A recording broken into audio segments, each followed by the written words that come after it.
শ্ৰদ্ধাঞ্জলি অনুষ্ঠান জুবিন আৰু আমাৰ মাজত নাই হিয়াৰ আমঠু জুবিন দাক লৈ অসমৰ লগতে সমগ্ৰ বিশ্বৰ লোকে কান্দিছে, দুখ কৰিছে।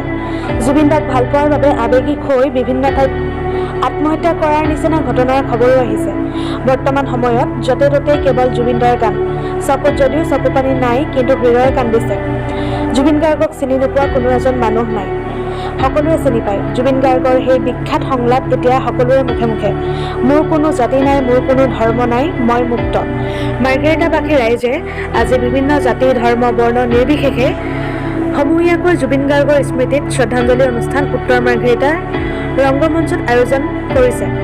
জুবিন গাৰ্গৰ প্ৰতি আমিও টাইম 60 অসম ডিজিটেল পৰিয়ালৰ সদস্যই তেওঁৰ আত্মাৰ সদ্গতি কামনা কৰিছোঁ আৰু জুবিন গাৰ্গে ন্যায় পোৱাৰ কামনা কৰিলোঁ। মাৰ্ঘেৰিটাৰ পৰা কিষণ লালুঙৰ ৰিপৰ্ট, টাইম 60 অসম।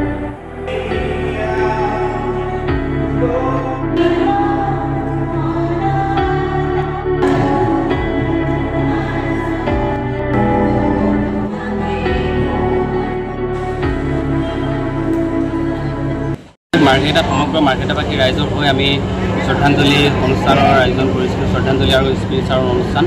আৰু তাৰ সমান্তৰালভাৱে আমি মাৰ্ঘেৰিটা সমূহ ধৰ্মগুৰুসকলক আমন্ত্ৰণ কৰি আমি আচলতে এখন ধৰ্মীয় এখন মহাসভাৰ আয়োজন কৰিলোঁ। আৰু ধৰ্মীয় মহাসভাৰ জৰিয়তে প্ৰয়াত জুবিন গাৰ্গলৈ আমি আত্মাৰ চিৰশান্তি কামনা কৰাৰ সমান্তৰালভাৱে অসমবাসীয়ে যে অসমৰ এজন তৰা হেৰুৱালে, অসমবাসীয়ে যে অসমৰ এটা সম্পদ হেৰুৱালে, এই কথাটো প্ৰতিজন অসমীয়া মানুহে আচলতে মৰ্মে উপলব্ধি কৰে। আৰু আজি এই কাৰ্যসূচীৰ পৰা আমি লগতে এইটো কথা ক'ব বিচাৰিছোঁ যে জুবিন গাৰ্গৰ মৃত্যুৰ যি এটা অনাকাংক্ষিত ঘটনা হিচাপে বিভিন্ন সময়ত সামাজিক মাধ্যমত আলোচনা হৈ আছে, গতিকে এই সমগ্ৰ বিষয়টো মুখ্যমন্ত্ৰীয়ে গুৰুত্ব দিব লাগে। আৰু জুবিন গাৰ্গে ন্যায় পাবৰ কাৰণে, জুবিন গাৰ্গৰ ন্যায়ৰ কাৰণে, অসমৰ মানুহখিনিৰ সান্তনাৰ কাৰণে গোটেই সমগ্ৰ বিষয়বস্তু অসমৰ মাননীয় মুখ্যমন্ত্ৰীয়ে তদন্ত কৰি যিসকলে আচলতে যদি কোনোবা যদি দুখো কৰিছে, কোনোবা যদি আচলতে জুবিন গাৰ্গৰ মৃত্যুত কোনোবা জড়িত হৈ আছে, তেওঁলোকক কঠোৰ শাস্তি দিবৰ বাবে আমি আচলতে আজি সমগ্ৰ মাৰ্ঘেৰিটাবাসী ৰাইজৰ হৈ অসম চৰকাৰলৈ আমি দাবী জনাইছোঁ।